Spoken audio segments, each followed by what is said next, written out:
आप जो करना चाहते हैं वो प्राप्त नहीं हुआ तो उसे खोजिए, स्वयं को ठहरने मत दीजिए। नमस्कार दोस्तों, आप सभी का एक बार फिर से JKLP चैनल में स्वागत है। 12th के बाद डिफेंस में अपना बेस्ट करियर डिसाइड करने के बाद अब आपकी बारी है डिफेंस की प्रिपरेशन करने के लिए आपको कौन कौन सी एलिजिबिलिटी क्राइटेरिया तथा रिक्वायरमेंट की आवश्यकता होती है। आज की इस वीडियो में पूरी इन्फॉर्मेशन मिलेगी डिफेंस के बारे में।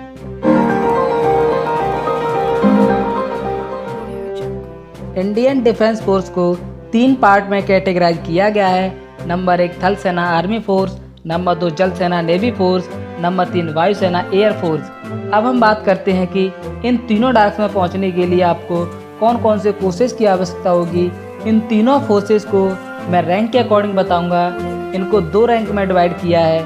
Number 1 officer rank, number 2 soldier rank. इस वीडियो के माध्यम से मैं आपको ऑफिसर रैंक के बारे में बताऊंगा। इस वीडियो का मैंने सेकंड पार्ट और बना दिया है जहां से आप सोल्जर रैंक के बारे में समझ सकते हैं। अगर आप पढ़ने में बहुत ही ज़्यादा अच्छे हैं और अगर आप चाहते हैं कि हाई पोस्ट में पहुंचना तो आपके लिए ऑफिसर रैंक बहुत ही बेनिफिशियल हो सकती है। अगर आपको लगता है कि आप थोड़े पढ़ने में थोड़े डीप हैं तो आप सोल्जर रैंक के बारे में डिसाइड कर सकते हैं। अपनी नॉलेज और थिंकिंग के अकॉर्डिंग आप ये डिसाइड कर सकते हैं कि आपको ऑफिसर रैंक में जाना है या सोल्जर रैंक में। अगर आपको लगता है कि मैं कठिन से कठिन मेहनत कर सकता हूँ और फोकस कर सकता हूँ तो आप ऑफिसर रैंक में जा सकते हैं। अगर आप डायरेक्ट 12th के बाद ऑफिसर रैंक में जाना चाहते हैं तो ND आपके लिए बेस्ट ऑप्शन होता है। यह आप या तो 12th के एपियरिंग में या 12th के बाद आप NDA की प्रिपरेशन कर सकते हैं और इसका टेस्ट दे सकते हैं। NDA का फुल फॉर्म होती है नेशनल डिफेंस एकेडमी। NDA का टेस्ट ऑल इंडिया में होता है। इसे UPSC कंडक्ट कराती है। यह साल में 2 बार होता है और लगभग 300 से 500 पोस्ट तक टेस्ट होता है। NDA से आप तीनों फोर्स में ऑफिसर पोस्ट पर जा सकते हैं। अब इसकी एलिजिबिलिटी के लिए बात कर लेते हैं कि NDA के लिए एक स्टूडेंट में कौन कौन सी एलिजिबिलिटी होनी चाहिए। तो सबसे पहली कंडीशन है कि जो भी स्टूडेंट NDA की तैयारी करना चाहता है वह अविवाहित यानी अनमैरिड होना चाहिए। नंबर दूसरा पॉइंट है कि इसकी 12th में 60% से अधिक मार्क्स होने चाहिए और PCM में भी उसके 60% से अधिक मार्क्स होने चाहिए। उसकी एज लिमिट है 16.5 साल से 19 साल तक के बच्चे इसमें अप्लाई कर सकते हैं। और हाइट का क्राइटेरिया है 157 यानी 157 सेंटीमीटर उसकी हाइट होना जरूरी है। अब NDA की हम सिलेक्शन प्रोसेस पे बात करते हैं कि NDA को आप क्रैक करने के लिए कौन कौन से स्टेप से आपको गुजरना होगा। तो सबसे पहला स्टेप है टेस्ट। NDA का 2 पेपर होते हैं, 2.5 घंटे के आपके 2 पेपर होते हैं, जिसमें से पहला पेपर मैथमेटिक्स का होता है जो 300 मार्क्स का होता है तथा दूसरा पेपर जनरल एबिलिटी टेस्ट होता है वो 600 मार्क्स का होता है।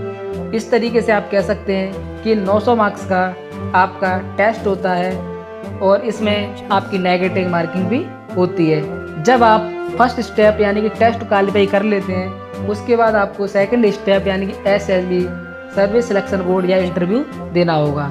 NDA में आपका 5 दिन का इंटरव्यू होता है, ये भी आपको क्रैक करना होता है। उसके बाद आप आसानी से एक ऑफिसर रैंक में जा सकते हैं अकॉर्डिंग टू योर चॉइस। अगर आप ग्रेजुएशन के बाद डिफेंस में ऑफिसर रैंक में जाना चाहते हैं तो CDS और APCAT के थ्रू आप इसका फॉर्म अप्लाई करके ऑफिसर रैंक में जा सकते हैं। तो सबसे पहले हम CDS की बात करते हैं। CDS की फुल फॉर्म है कंबाइंड डिफेंस सर्विस। CDS का टेस्ट ऑल इंडिया में होता है, UPSC द्वारा कराया जाता है। CDSC के थ्रू आप तीनों सेना के अधिकारी बन सकते हैं। अब CDS के लिए कौन कौन सी एलिजिबिलिटी क्राइटेरिया होती है उसके बारे में बात करते हैं। सबसे पहला पॉइंट आपके पास बैचलर डिग्री होना बहुत ही अनिवार्य है और सेकेंड 12th स्टैंडर्ड में आपका मैथ और फिजिक्स होना कंपलसरी है। अब एज लिमिट आपकी CDS के लिए 19 से 25 ईयर के स्टूडेंट CDS के लिए एप्लीकेबल होंगे। अब इसकी सिलेक्शन प्रोसेस पे बात करते हैं कि इसकी सिलेक्शन प्रोसेस आपकी 2 स्टेप में होती है। नंबर 1 रिटन टेस्ट और नंबर 2 इसका इंटरव्यू यानी SSB होता है। जो आपका रिटन टेस्ट होता है उसमें आपके 3 पेपर होते हैं। पहले पेपर में आपका इंग्लिश आता है, सेकंड पेपर में आपका GK आता है और थर्ड पेपर में आपका एलिमेंट्री मैथ आता है। ये तीनों पेपर आपके 2-2 घंटे के होते हैं और प्रत्येक पेपर आपका 100-100 मार्क्स का होते हैं और सारे पेपर आपके ऑब्जेक्टिव होते हैं। जब आपका रिटन टेस्ट क्लियर हो जाता है उसके बाद में आपका सेकंड प्रोसेस, जैसे मैंने आपको बताया था, इंटरव्यू प्रोसेस, जिसमें आपकी इंटेलिजेंसी टेस्ट और पर्सनल टेस्ट लिया जाता है। इस टेस्ट में आपकी नेगेटिव मार्किंग भी होती है। अब इसकी फिजिकल एलिजिबिलिटी के बारे में बात करते हैं। फिजिकल और मेंटली फिट होना बहुत ज़रूरी है। इसमें आपकी आइज, हाइट, वेट जैसी सभी कंडीशन फुलफिल होना अनिवार्य है। ये सारी प्रोसेस और सारे क्वालिफाई करने के बाद आप एक CDS के थ्रू ऑफिसर रैंक में जा सकते हैं। अरे आपका एफकेट, अगर आप लड़ाकू विमान के फाइटर बनना चाहते हैं तो एफकेट आपके लिए बेस्ट ऑप्शन हो सकता है। एफकेट की फुल फॉर्म होती है air force common admission test. AFCAT में 2 तरीके से एंट्री होती है, number 1 flying, number 2 ground duty. इसके लिए कौन कौन सी एलिजिबिलिटी की आवश्यकता होती है? नंबर 1 अनमैरिड कैंडिडेट एप्लीकेबल होते हैं। नंबर 2 PCM में 60% होना चाहिए आपके 12th स्टैंडर्ड में। नंबर 3 60% इन ग्रेजुएशन, यानी ग्रेजुएशन में आपकी 60% होना अनिवार्य है। इसके लिए एज लिमिट 20 से लेकर के 26 साल के बच्चे इसमें एप्लीकेबल होंगे। इसके लिए हाइट होगी आपकी 157.5 सेंटीमीटर। अब इसकी सिलेक्शन प्रोसेस पे बात करते हैं। इसकी सिलेक्शन प्रोसेस भी 2 तरीके से होती है, नंबर 1 रिटन टेस्ट, नंबर 2 आपका SSB यानी कि इंटरव्यू के बेस पर। तो अब रिटन टेस्ट आपका एफकेट का ऑनलाइन टेस्ट होता है जिसमें 100 क्वेश्चन आते हैं। प्रत्येक क्वेश्चन आपका 3-3 मार्क्स का होता है और 2 घंटे का एग्जाम ड्यूरेशन होता है। इसमें 1/3 नंबर की आपकी नेगेटिव मार्किंग होती है। आपका फर्स्ट रिटन टेस्ट क्लियर होने के बाद आप SSB या इंटरव्यू में जा सकते हैं। फिर आपका सर्विस सिलेक्शन बोर्ड द्वारा आपका इंटरव्यू किया जाता है।